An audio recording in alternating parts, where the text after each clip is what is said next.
Hello, welcome to Something Positive for Positive People. I'm Courtney Brain. Something Positive for Positive People is a 501c3 nonprofit organization supporting people who are navigating stigma.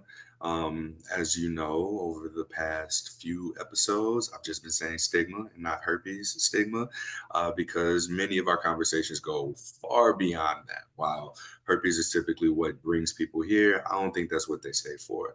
I think that is more so about the quality of presence through identity validation and being able to see how people have turned something that can be negatively influential on our lives into something positive. So that's where we are. The name of the cover art is Stigma Minimization. And I realize I have never explained that, but the idea here is to minimize stigma. I don't ever see a time where stigma just goes away or vanishes. It's going to be something that we have to learn to live with until everybody gets tested for herpes and we find out how many people really have it. We learn about how shitty the tests are, and people are no longer allowing this to be something that inhibits their way of being. I don't see us getting there. So I'm doing my part in just creating a space where people can have their identities validated, not exclusively through herpes, but in being able to just see yourself represented through a variety of identities, especially for the people who share their presence here on this platform. So thank you. Today, I'm here with our guest, Melissa. Melissa, I'm going to go ahead and let you introduce yourself, and then I'm going to listen and then respond. Okay, thank you.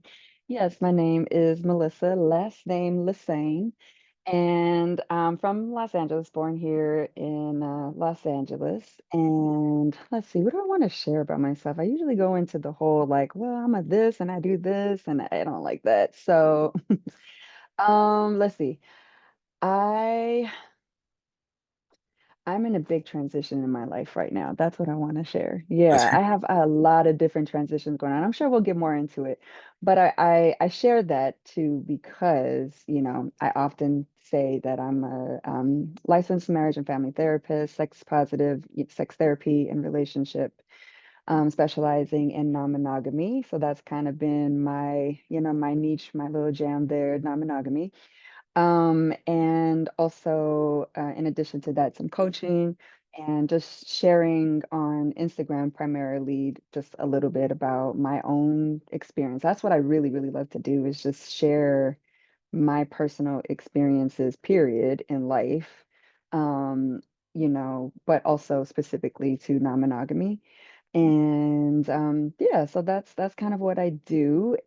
Although I'm moving away. It's been slowly, and now I'm like, yeah, I really want to do it now. Moving away from therapy, from being a therapist. I want to share my skills and my gifts and my experience in different ways, although I don't know how and where and what yet. So that's the whole transition part. But I'm really excited for it. And what else really quickly? Also, I'm passionate about like being a sensitive person. I love, connecting with and finding and working with sensitive people, people who identify as sensitive or maybe empathic people, or that's really important to me too. And another thing that I don't talk a whole lot about, but I'm kind of like dipping my toe in it now, is just my own personal spirituality and experience of that and the journey of that. And yeah, I think that's where I'm gonna stop. All right, first, what's the difference between, I guess, for you, therapy and coaching? Like, one, why both? Why not one or the other? Or like, yeah, what's the difference? Okay. Well, for me, primarily, why I kind of explored the realm of coaching was kind of just a mental thing for me, because being a therapist, even though I've had so many supportive, radical, even mentors and supervisors, working under the board, working under the government, working under the BBS, with the Board of Behavioral Sciences, Board of Behavioral Sciences, yes. For me, it just has been it's been challenging. I feel restricted. I feel like I can't be and do and say, what I want or who I am. Although many therapists therapists find their way through that. They do their thing regardless, and I love that. And I've been so inspired by them. Personally, it's just, I'm just like, so that was kind of the initial reason, because I was so curious and interested to work with people in ways that I felt were always, either scrutinized or just like a limitation with therapy, whether that was like sharing about myself. Because again, I said, like, I really love to share, and I think that's just the thing that I do well, is like sharing my own stories, my own experiences, and I felt like I couldn't do a whole lot of that in therapy. At least it felt good to me as a therapist. So yeah.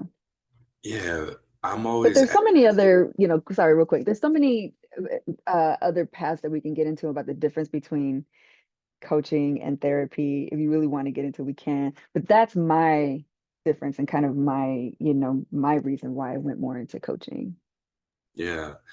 Um, what I was gonna say was there is something about just that the skill of holding space and being able to listen to people and also being able to share your experiences too. I imagine Mm, that you've experienced this where people hear something that you share about your personal life that resonates, and then it opens them up to share a little bit more in depth, right? mhm, I think that me having this podcast and being open about my own herpes diagnosis allows for people who would normally maybe pursue a therapist right away or some type of coaching where they have to like dig to get to know a person. I think mhm, there's something to be said about the vulnerability of what we put out there, allowing for people to come in already having dug and been like, this is a problem for me. And be more willing to answer those questions. So yeah, when you said that, I kind of was like, yeah, like there's a lot of restrictions with being a therapist. You don't want to do these things, and there's just like rules that you have to follow. Whereas if you just got a podcast or a social media page, like, and I'm very mindful that yes, harm can be done, but mhm, mhm. so there is still like that humanness, that human connection of someone being open and vulnerable, and then the other person being able to see themselves in your experience. Yep, exactly. What you said, exact. And even I've kind of even started to, shift away from coaching, from just working that in that very specific way of people coming to me because, like, I have some kind of answer for them or something like that, or some kind of fix it or something. Whereas, like you said, versus like maybe having a podcast or creating something or just sharing and letting happen what needs to happen. A lot of times there isn't necessarily something to fix, or an answer. It's just kind of having that opportunity to, kind of be, or to, like you said, to just kind of shine light on something, or to connect, whatever it is, but it's not necessarily always this thing that we have to like accomplish specifically. So yeah. Yeah, and I think what you're speaking to is presence, right? It's not really Hmm. doing or performing and like marketing. Marketing it gets on my nerves because it is so performative. If you want to align with what's going to get promoted, what people are going to see, what people are going to be able to amplify, like you have to play that game, and that game is really something that just like takes me out of being present. And I don't know if that's the same, thing with you, because I look at even Yeah. social media. I know that you are active on Instagram specifically, and as people talking about relationships, dating, sex education, non-monogamy, these kinds of conversations are absolutely getting more censored and muted. We got to dance around the language, put symbols in places and typos and things in order for the message to even get out. Yep, exactly. I mean, yeah, that's Instagram is the place that I go to. I guess it's just familiar, and that's just, yeah. But also for that reason, what you said of kind of the marketing thing, the dance and all that, I too, it's hard for me, and hence why I'm not consistent, and I have spans of like months that I'm not on there, don't do anything, and I'm here because I've come back after like I don't know several months of not creating anything. So yeah. Do you want to talk about the several months of not creating things? Yeah, sure. Yeah, Yes. let's What do it. was it? Was it just burnout? Was it personal stuff? What? All of the above. Yeah, I think wasn't burnout necessarily from Instagram or content creating or anything like that. It was initially burnout, I think, from just the work that I was doing as a therapist or trying to do as a therapist. And then, which I can get into that a little bit. I'm just gonna kind of share, but the burnout, kind of that, just like my profession. There was, let's see, personal stuff, a lot of uh relationship stuff, what else, parenting and the challenges of, and my own expectations of being a parent and what I think that should look like, what else, financial struggles, and then like navigating being in this space of um I want something different. I don't want to do therapy anymore. I actually don't want to work at all. And and I was dealing with that for a while. I was like, you sound crazy. Like, what are you talking about? You don't want to work. But more and more I was like, yeah, I think I need a break. And it just to allow myself to say that was so hard, was so hard. It is still so hard, because there's a part of me that's like, no, you got to be looking for the next thing. You're not in the financial position to do that. Um, Figure it out, figure something, do something in the meantime. But the huge part of me is like, no, I actually just want to chill and get into creativity, but not for a specific purpose, just because that's what I want to do, is create and be in that creative space. That's kind of a little overview of that. Again, oh, and the spiritual kind of journey that I'm on. So, there was just an intentional kind of like need for time with myself. But yeah, a lot of different changes, family changes, Wayne and my husband and his relationship, new relationship dynamic, and we were kind of figuring all that out and integrating that, in our lives. So yeah, so much going on. Yeah. What did that time look like for you? So I'm hearing it's like seven things that I want to comment on and touch on, but I'm hearing a bunch of different intersections of Yeah. parenting, career, um, the relationship structure that you have.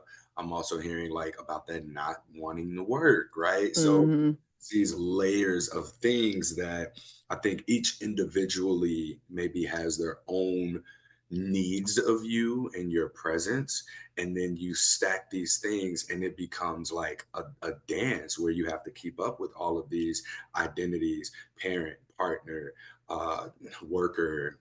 And now we're talking about the spiritual component because that shit hit different. Like when not prioritized makes all of these other identities that we have a lot more difficult to manage and navigate. Whereas when we prioritize the needs of the spirit, what we see is that a lot of those other identifications don't necessarily go away, but it's a lot Hmm. easier to just be present for and with what the moment calls for. Is that kind of what your experience has been with spirituality? I love the way that you're listening to me, because yeah, you're very on point with it, and that's kind of that's on point with what I was experiencing in those several months. It was like reprioritizing of spirit, and I'm not even really sure how to talk about it out loud, or the people like, you're probably one of the first people like on social media or whatever. Well, besides like one person who I was doing some content with, that like I don't, it's not something that I talk about or share very much. Even in my personal life, I'm kind of like, ooh.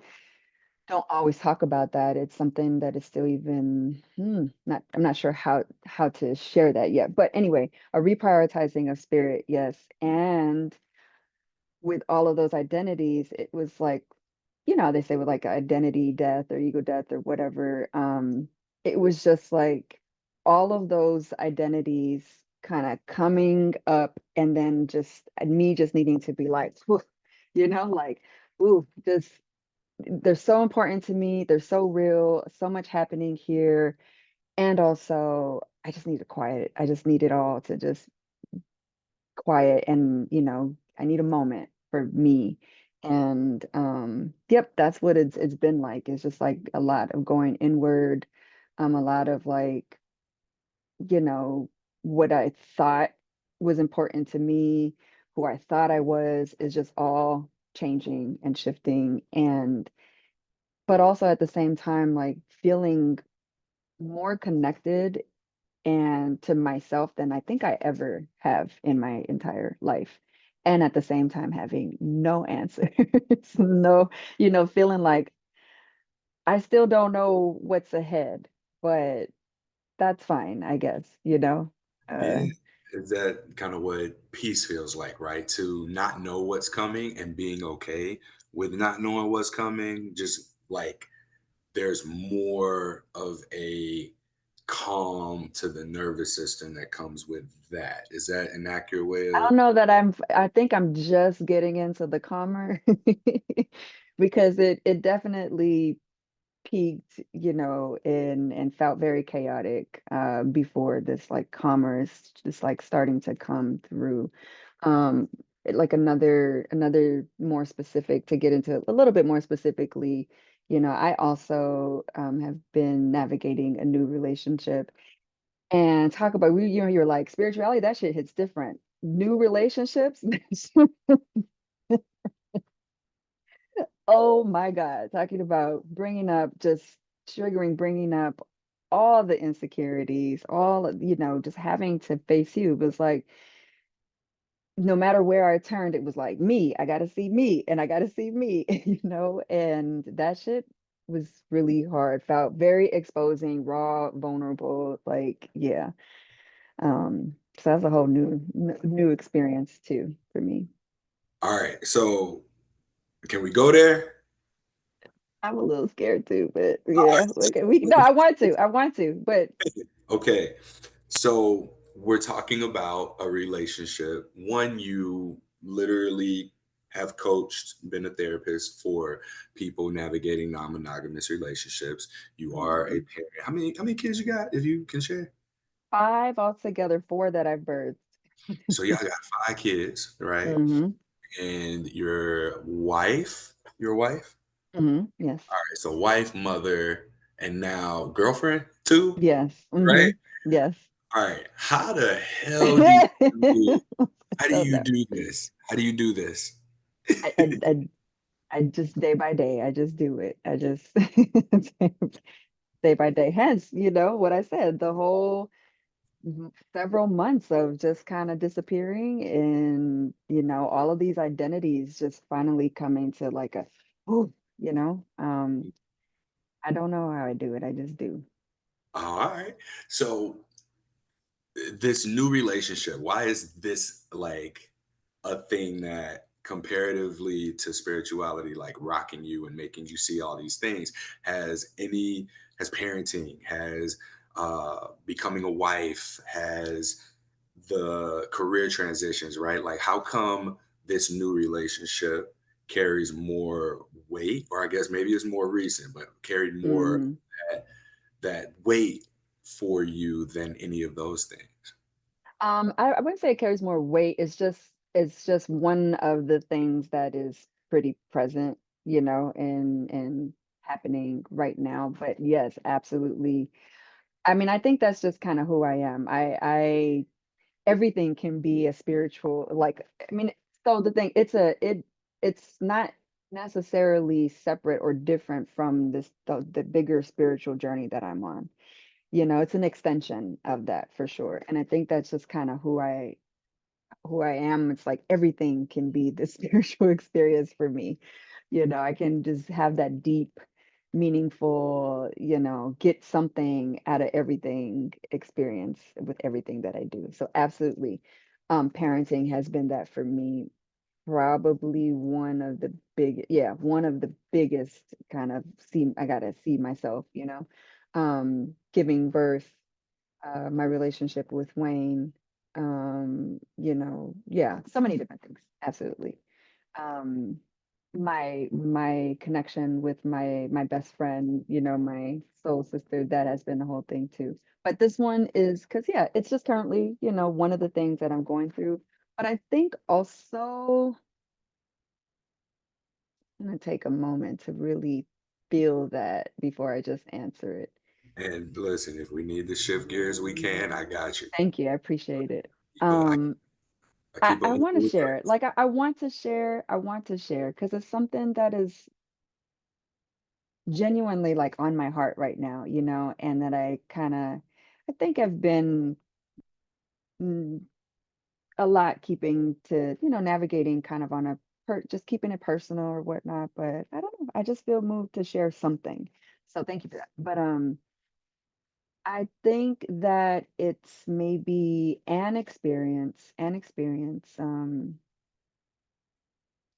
where I'm like fully just like, okay, being like, let me fully give, let me fully like put myself out there. Let me be emotionally just vulnerable and messy and raw, while at the same time, like feeling myself wanting to hold back, like just that whole dance of like, no, but no, it's not safe yet. Don't, you can't do this. You can't say this. Oh, you're going to be perceived this way or whatever the case. But also, still trying to do that. And I think, there's a vulnerability too of like being married and being a girlfriend, like being in a relationship, being married, and then starting a new relationship. Oh, really important part too.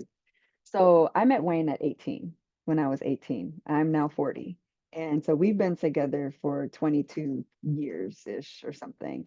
Um, so dating and relationships, and I had one boyfriend before that. I don't have that like dating experience, a whole lot of that dating experience or having different relationships to see myself in and, to go through the maybe the like the conflicts, the ups and downs, obviously with Wayne, but it's just different doing it with somebody who you haven't been doing it for 22 years with, if that makes sense. So there's also that, and the intersection of now, being in a different stage in my life and being in a stage of my life where I'm like, what's for me? What else is for me here besides, just not just, but being a mom and being a therapist and being, it's like, what do I really want?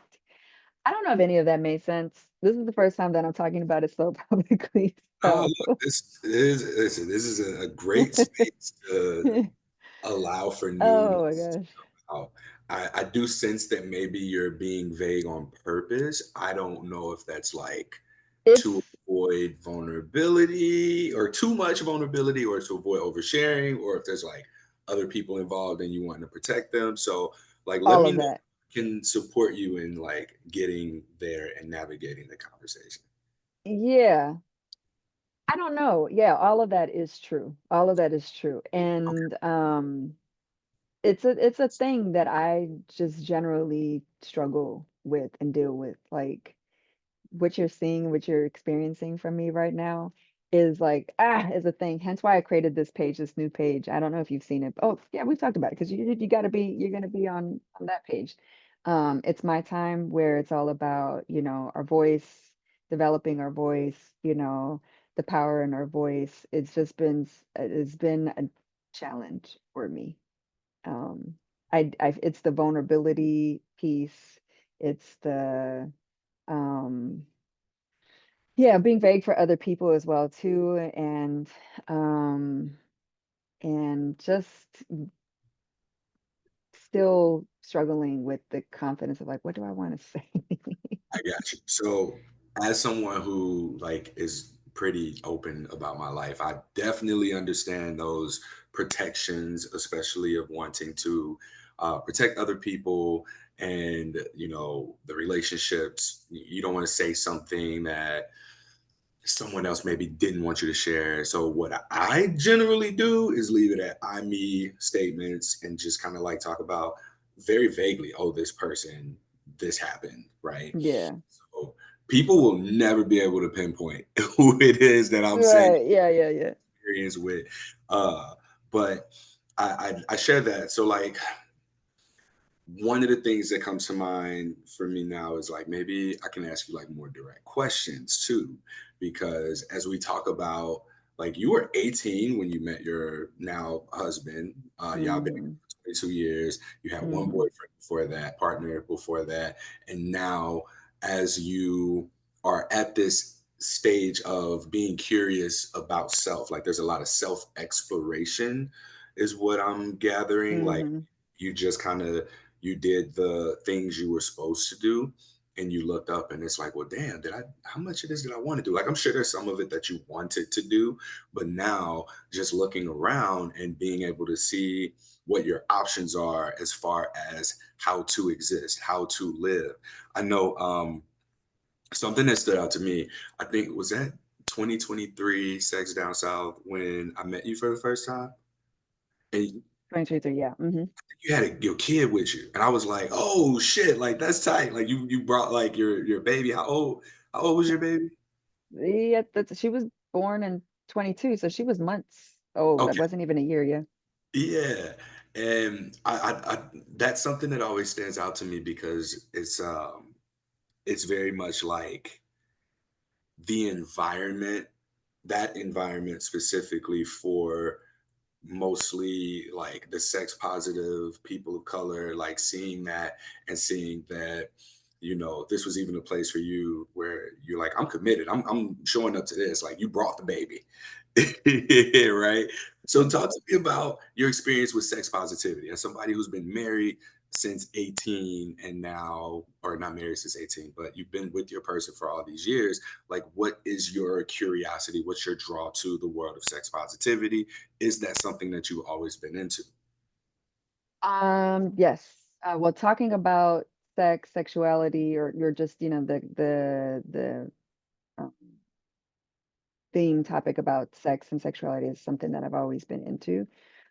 Sex, when I think about sex positivity, I think about the fact that I didn't learn that word or, until I was in grad school to being a therapist. I didn't even, that was like the first time that I heard sex positivity.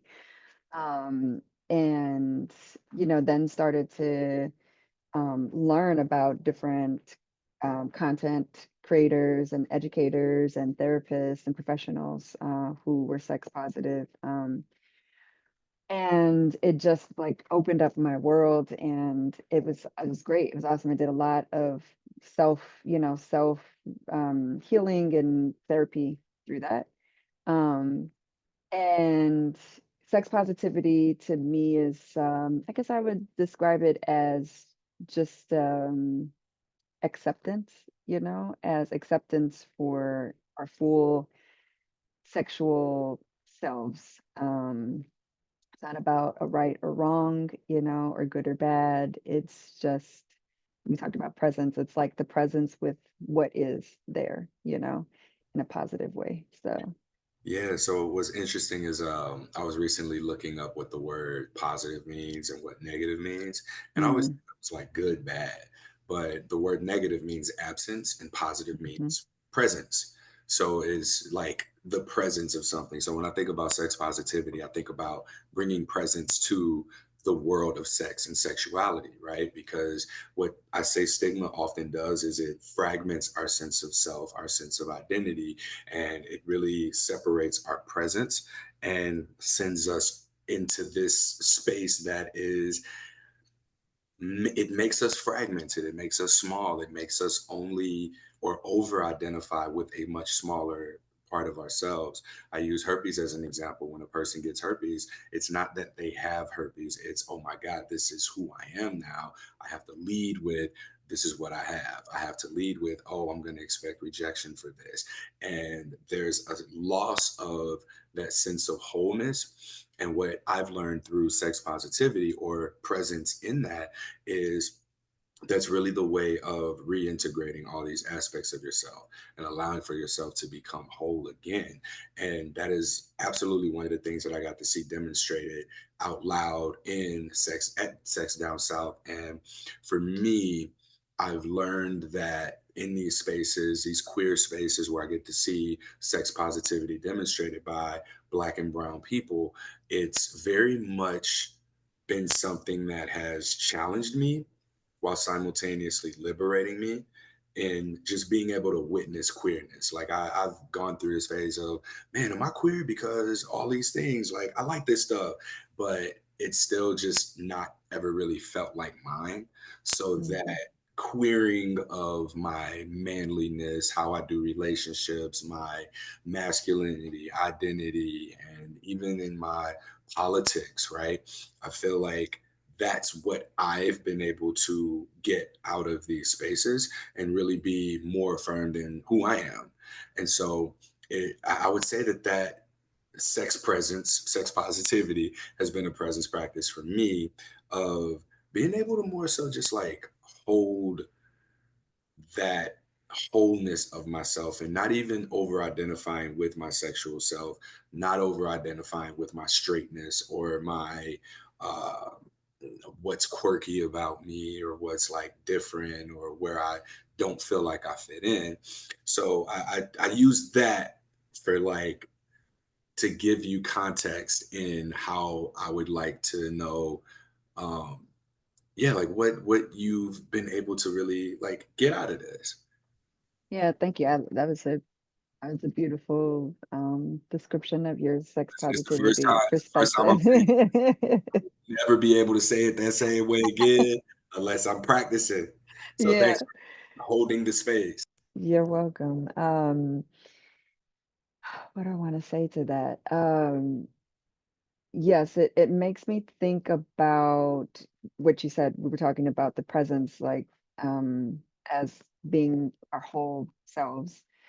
Um, and also the actual like presence in our experiences and like the day in the the actual experiences that we have as a sexual being.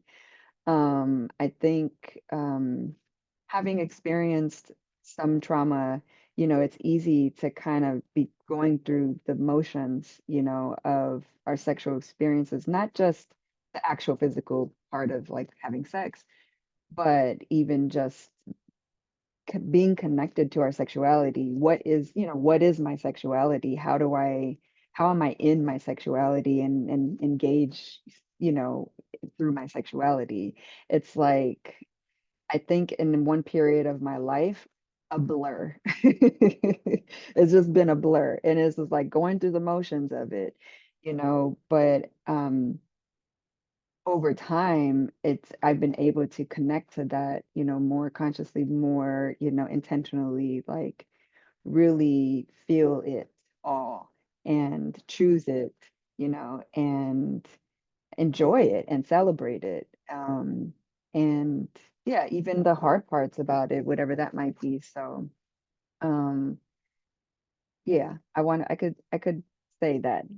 Give me some follow-up questions if you Yeah, have yeah. some, The but follow-up is just coming out of, yeah, just this being your only or your first relationship, right? I'm very curious because what is it like purity culture where people are married to the first person that they have sex with, often only person that they have sex with. They get married, they go through the motions, eventually things don't work out, they divorce, and then it's like, ta-da, now I have to explore my sexuality. I've only had sex with one person. I don't know what I'm missing out on. And for you to still be married, like I'm assuming that the relationship wasn't like rooted in any of that, like purity culture, anything like that. So I guess my question is exploring what does it look like to, I guess, learn or explore your sexuality when you've been with someone for so long?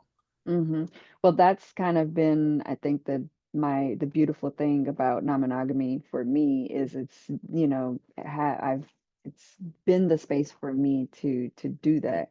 And so no, it doesn't come out of like purity culture or anything like that.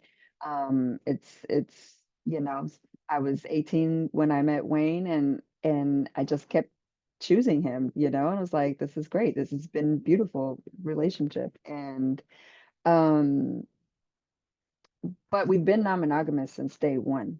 So we were very open about that conversation about, non-monogamy. Although I always say, like, I didn't know what it was. I didn't really hear that word. I didn't know there was the, actual thing or concept.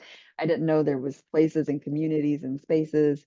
Wayne was a little bit more familiar. So, that's how I kind of I learned about that there was more out there. For me, I was just kind of like being my open, curious self and exploring um sexuality with my partner at the time. But yeah, through that I was able to, the non-monogamy part for Wayne and I initially was very sex centered. It was very much about, exploring sexually together with other people. And it was, within the swing community. So it was very much doing it together as well, too. So there was still a lot of like monogamous kind of qualities of it. But we kind of opened it up for sexual exploration and kind of initially specifically to do that together. And then that has evolved into so many different things over the years and over time. We opened ourselves up to exploring, separately. We opened ourselves up to romantic, emotional connections at some point, and whole, relationships, which again, this is all new. The first time that we both have had like this official, other partner and person in our lives. So, um, I think I feel like I'm going off into a tangent, so Oh no, you're giving information that will help me with next questions for sure. yeah, Um, the so y'all never been monogamous, like fully. no. Mm-mm. So when I guess there is no like the transition from strictly sexual to emotional intimacy and connection. How did you feel about that? Did you feel threatened by that, or was it different for you? Was that challenging to go from, oh, we're having sex with people, and now it's like, oh, we're actually, wait a minute, there's emotional connection or there's intimacy there? Talk to me Yeah, about it was a mess. It was a mess. why. So why is that? Why is it feels so much more threatening than a sexual relationship? Because in monogamy, I even Right. when I was 18 or going through college, like the worst thing that could happen was for me to have sex with someone else. That was like the worst thing for whatever partner I was with, Mhm. right? Mhm. And then I started to learn that not having sex with a person that I wanted to have sex with was worse, because it's like, wait, I would rather you just have had sex with them, because now, like, what do you mean you talking to them every day?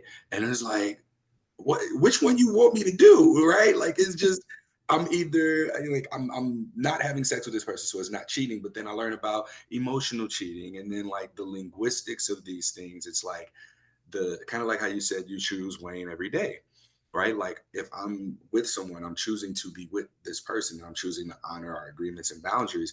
But over time, it just feels like it becomes more and more and more and more restrictive in how I honor the boundaries. And that becomes more important than that I honor the boundaries at first. So Mm.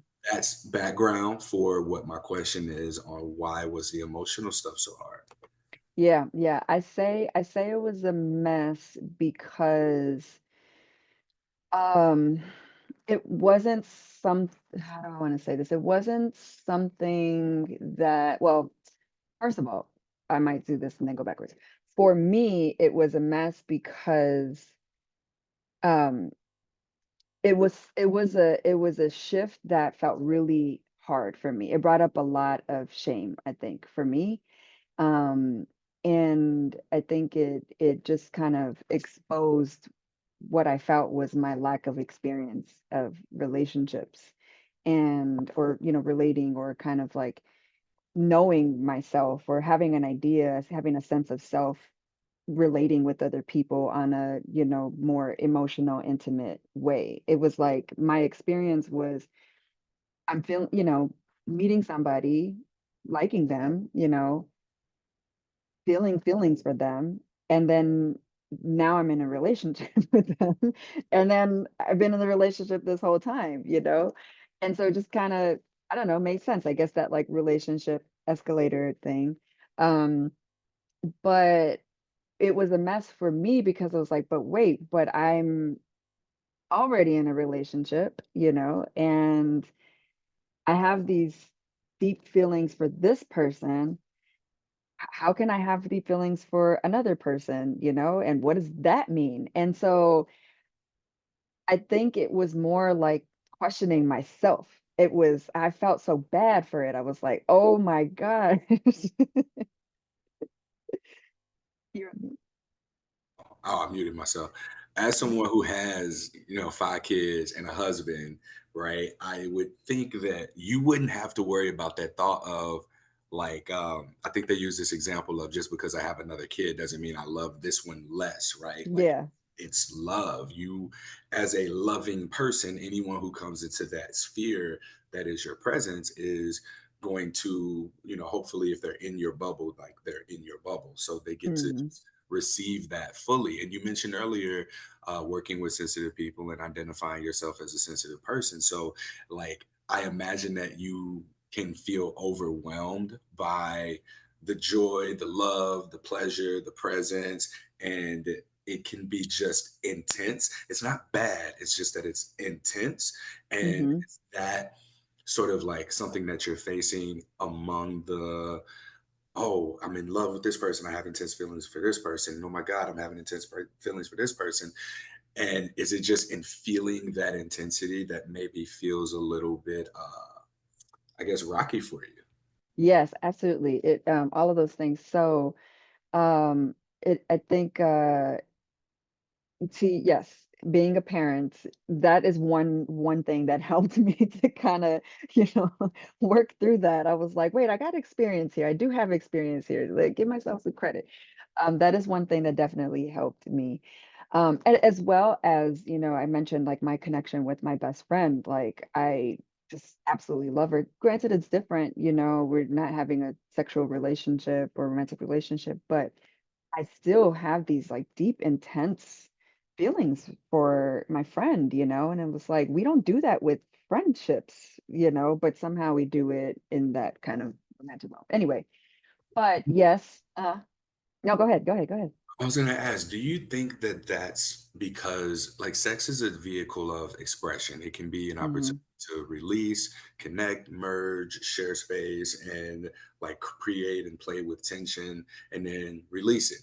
Whereas with our friendships, there might not be tension building. There might not be a need for release necessarily. Because I'm thinking about, with my friends, right? Like when we hang out, like if we're playing Call of Duty or if we're going out, right? Like it's usually, I would say, a mutual event, task, thing that's happening that we're participating in that I think is, and this is me, I've never said this before, so like bear with me as Hmm. I'm trying to get this out. But the release, the connection, the tension isn't necessarily with one another directly, but it's more so the thing that we're focused on. So we're focused on having a good time. Man, we had a great time.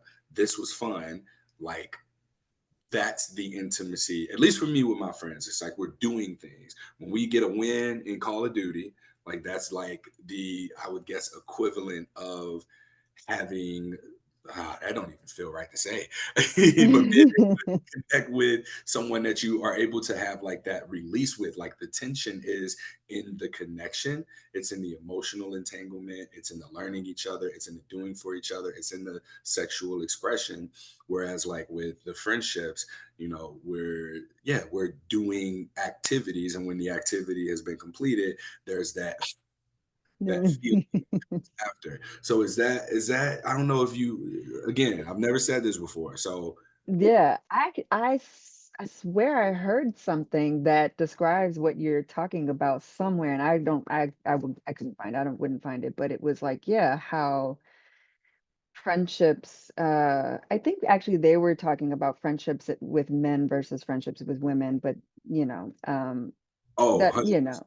Yeah, yeah, and but it was saying something about that. So no, I think you make really great points. I think that this idea of like tension is there's that's something that is real, this tension versus the opportunity to release, and however you do it, but there's like this flow of energy that gets to happen with the friendships, I think, that maybe sometimes always doesn't happen in sexual, emotional, or romantic relationships. There's this like this tension or this not this kind of ability to just you flow. okay, you saying that just kind of made me picture this, but I think about with friendships, you're kind of aligned already, right? Like you're not more so getting to know. You just look up and you've been friends with somebody for a long time and they're just Mhm, like a part of your world, right? Whereas mhm, relationships, I don't think I ever worry about losing a friend, but mhm, mhm, I worried about losing a relationship, right? mhm, mhm. And my friendships, I'm learning that importance of being able to have what I have in my friendships in my relationships. And even that isn't something that's really like easy. It's always going to be a challenge to get to know someone new and for you to introduce yourself to someone. But there's something to be said for the intimacy of non sexual relationships where both parties don't want to have sex with each other versus sexual relationships.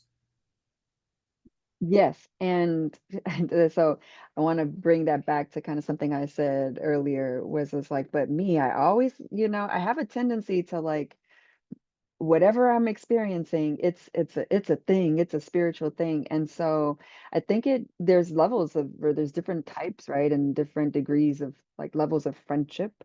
Um, uh, the friendship that I have with like I don't know, best friend, even though we hate that word and we just don't have a word that fits us, but with her, I don't have that same, like, that's not how I do friendships with all my friends. I would be exhausted. I wouldn't be able to, I don't have that many friends to that extent and that level because of that.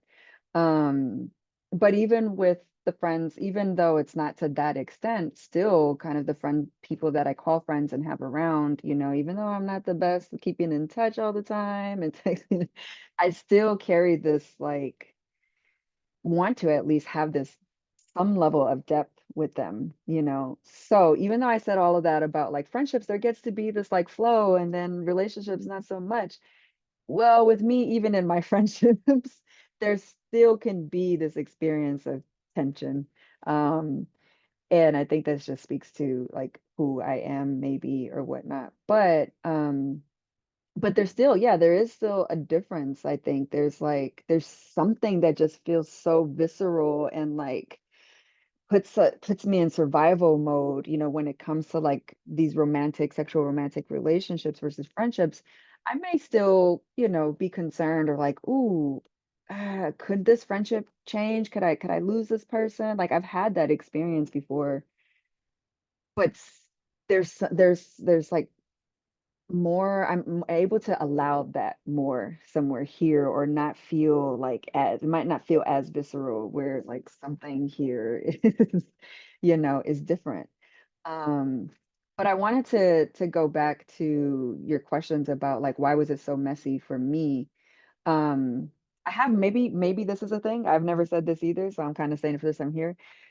Maybe, again, I have more experience with friendships, even though I feel like even that is a little bit like iffy. I've always kind of felt that I'm a little socially awkward or just, kind of struggled on the social level sometimes, overthinker and all of this stuff, and social anxiety and whatnot. But there's, there's more experience there. Whereas like with this, when the first time that I felt like these intense feelings for somebody that wasn't my husband, it rocked me. It was like, whoa, what is this? And I felt very guilty about it, and it was messy because I was like, what does all this mean? And you were talking about like I said, mentioned like over the years, now I'm in an exploration phase, whereas like some things I was kind of just like going through the motions. Being a wife and being married was a big part of the going through the motions type of thing, or a lot of parts of that was. And so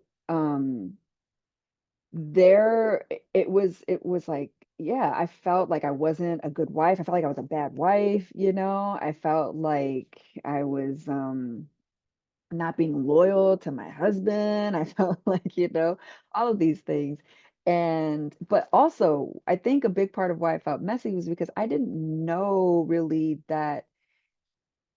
really have that experience of like, oh, you're lusting after somebody. You're not trying to be with them. You don't want to be with them. You're not like, but me, I was like, no, these feelings maybe, but then I was like, well, no, I'm enjoying these feelings. But I think because my husband got scared for a second, you know, it was all confusing. It was so confusing. And I don't think I had any enough of a knowing of myself and a sense of myself to be like, hey, love, hey, babe, like don't worry. I'm not wanting to leave you, like this is, a new experience. It's fun, whatever. I think I didn't have that awareness within me enough. So then I was like, wait, am I in love with this person? And then, eventually I was like, no, I'm not in love with this person. I just, it's lustful, it's fun, it's great.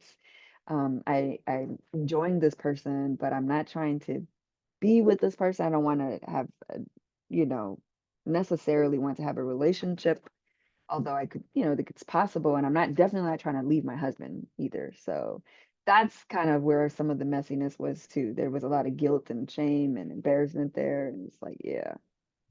Can we talk a little bit about that? The word choice is what stands out. Again, just choosing your husband every day. Hmm. And there's something about, I think I use this for myself when I talk about like beating the game and then being able to go on side quests, right? Hmm. Like you've got you've done the thing, you have the family, you have the husband, and y'all are so secure with one another that you're able and willing to have relationships outside of your marriage, like with each other, apart from each other. And so, how does that? It seems like there's pressure and expectations, or maybe like unconsciously trying to navigate another person's expectations for them, and that's reducing your ability to just be present with whatever the relationship is, right? Without there just Hmm. being, okay, yeah, you want to label it lustful. But one of the things, again, that we talk about with stigma and identity, right, is this over identification of blank, right?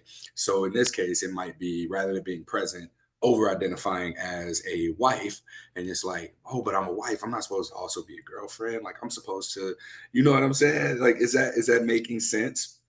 The That question. was my, Okay. yeah, that was, yeah, that was yeah, that was my experience, kind of the over identification of being a wife and what does that mean? And this not allowing myself to just be present with what the experience was, having to being quick to label it, name it, make it, make it this or make it that to try to make it sense either one way or another, for whoever's expectations, my own, whatever, all of that. So yes, absolutely. It was all of that resonates. And also, and this is sometimes I'm like, sometimes it's hard to talk about my relationship with Wayne and our experience with non-monogamy because it's 22 years. And when I tell one it could even be a small part, although this was a big part. There's like so much other background information that sometimes I feel like, oh, maybe this, if this background was, if I shared this, maybe it would, help to make more sense. But um, it's hard to do that, in such a small amount of time. But Does the fact that Wayne has always been there, do you think that that contributes to anything in regards to like how much capacity you have for other relationships? And I ask this because I think that what I see is that people who've been in their longest term relationships, there's so much of an anchor, so much security that it also allows for the freedom to be able to explore and maybe get your heart broken and know that at the end of the day, like you got home base to come back to. Whereas there's not like the traumatization of the shitty experiences that people have with the dating world being what kind of shapes the way that you engage for the sake of finding your person, right? So, mm, do you think that there's anything to be said for like you not having any or many like jaded experiences that shape how you view Wayne, whereas with Wayne, your husband, that kind of sets the bar and expectations, really not expectations, but just sets the standard for what you do and don't deal with. yeah, absolutely. It definitely can be that like safety net, that safe space, that that opportunity to go out and explore because I kind of have this, um, like almost a safe haven here or whatnot with Wayne. But we had to get to that, and even though we were non-monogamous, even though we had been together for, I mean, at this time, like kind of the stories that I'm telling or the little bit that I've been sharing, this was like maybe, I don't know, 2016, like almost, between 7 to 10 years ago or whatever.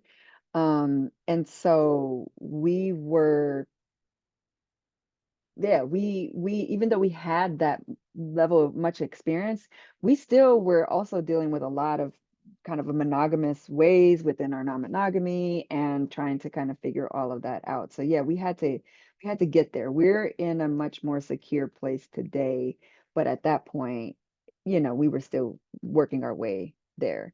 And why I mentioned kind of like the extra background information and all that good stuff was because at that time we shifted from doing this more swinging together, doing everything together experience, into kind of dating and exploring separately.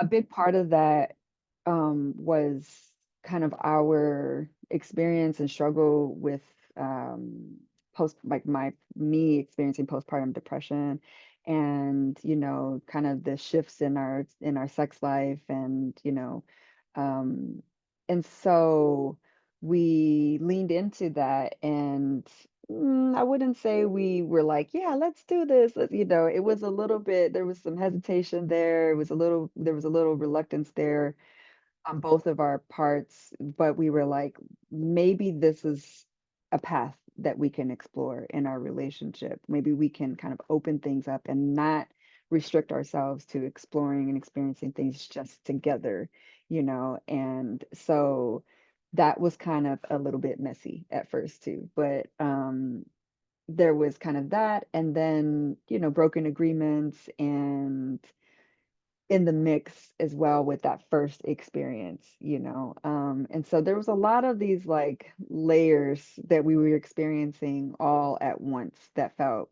pretty chaotic, that essentially blew the relationship up, but then was kind of the path for us to being more secure today.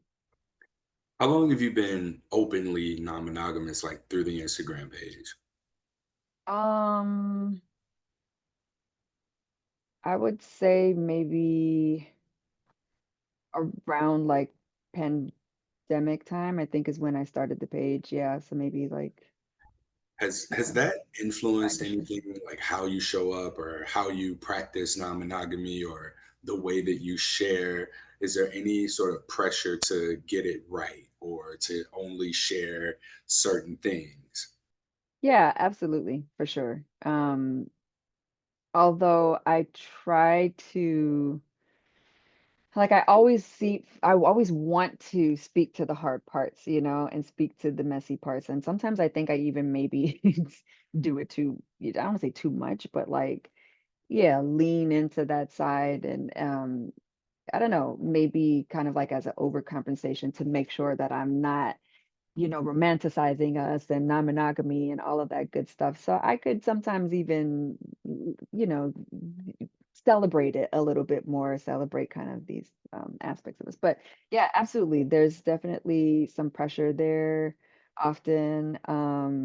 Wayne and I experienced that a lot at first and kind of when we first started to put things out there trying to navigate like when we were in our shit and really dealing with some stuff and then still trying to make content and still trying to work with people and that was like one of the hardest things for me that felt so hard but yeah it's been a journey to navigate like how do we do that, how much do we share, when do we share, because even though we want to be authentic and real when you're in it, it's didn't always feel like the best time to be, authentically and like openly sharing too what we were going through because we hadn't yet given ourselves the space and the time to process these things or whatnot. So, um, yeah, it's tricky. It can be tricky for sure. Yeah, thank you for sharing that. I appreciate getting to hear like so much of your experience. And also I think one of the biggest takeaways for me personally is just like that spiritual component. Like it is a shit show, and I think that everything can be a spiritual practice or a presence practice, for anybody who maybe doesn't like that word. Looking at how your relationships are mirrors in your face, and how our identities can really be something that puts who we think we are in our face, and then we got to kind of address it. We either address it or we avoid it, right? So being able to bring presence into that engagement, being something that allows for us to find who we are. When you talk about that 3 months, I think it was, where it seemed like this was like the outcome of burnout. uh, it makes me think about how important it is that we take care of ourselves. And I say take care of ourselves with air quotes because it, it's not always just a bath bomb, going to get your nails done, pedicure, massage.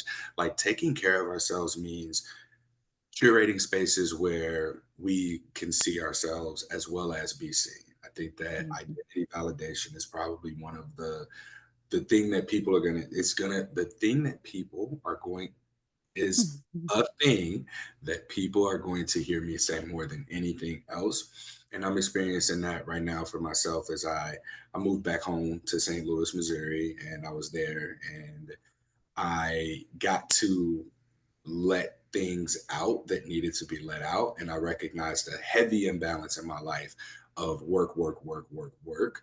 And there wasn't any time for rest. There wasn't any time for play.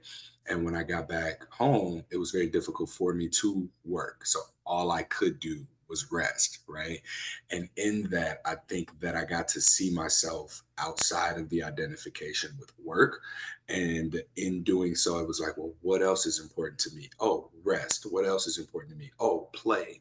And finding that trifecta of work, rest, play is what I think was the overall message for me coming out of burnout. And so it's really cool to hear like your experience of like finding that you're challenged even in your relationships to see yourself and be yourself, because I very much can relate to that experience myself. And I hope that that maybe other people have gotten other things out of our time together and being able to share here. But that's what I got, and I wanted to make sure you knew that. And also I want to just hold the space for you to share any final thoughts and let people know how they can connect with you. Yeah, thank you. Thank you for sharing what you got out of it and for making the connection to your own experiences. Yeah, I hope, yeah, some people can get something good out of this. I think my final thoughts is that I want to be I so having a honest moment here. I imagined that we would after this, after you stop recording, that we would be like, so how was it? How did it go? And then I'd be like, oh, it was okay. I there was moments where I just felt a little thrown off. Not anything that you did or said, just me, myself, just feeling a little self-conscious and just kind of like, this is,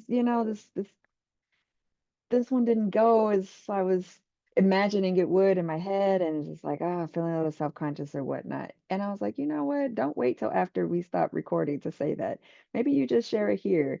And so that's what I wanted to do is just kind of just, I don't know, acknowledge with you as part of the show that yeah, just that mirror stuff, that stuff that I was talking about, like, was happening here, and it was like, oh my gosh, Melissa, you're you're babbling, you're not making sense, it's like this, I can't just be sometimes, right? It's just like it's hard to just be present and to just allow and to just feel and to just let it be and to say it's like this.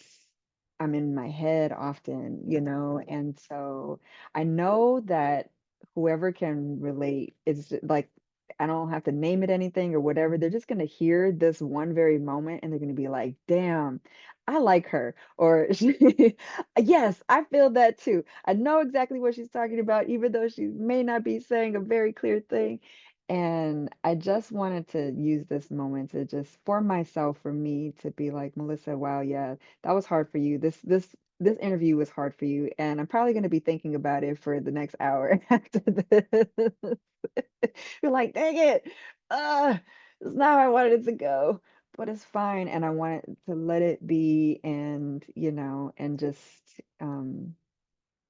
thank myself for still showing up and continuing with this interview with you. So thank you.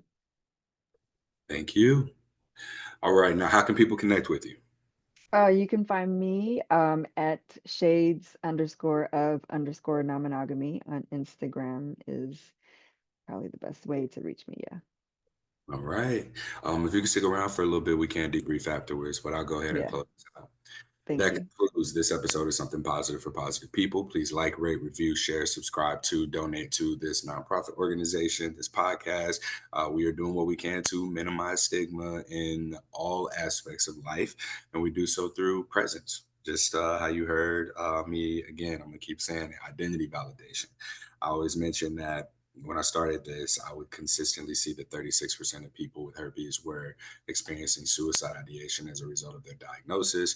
And that what I've learned over the years is that it's been an invalidation of identity and over identification with sexuality and their sexual health status that has led to this. And what this space does is validate these people's identities and give them hope for being able to find wholeness amongst that fragmentation that stigma causes. So, supporting us looks like doing that. If you somebody who has access to grants, if you write grants, if you got a fund of some sort, if your job giving out donations or something, help me. All right. So, yeah, I will.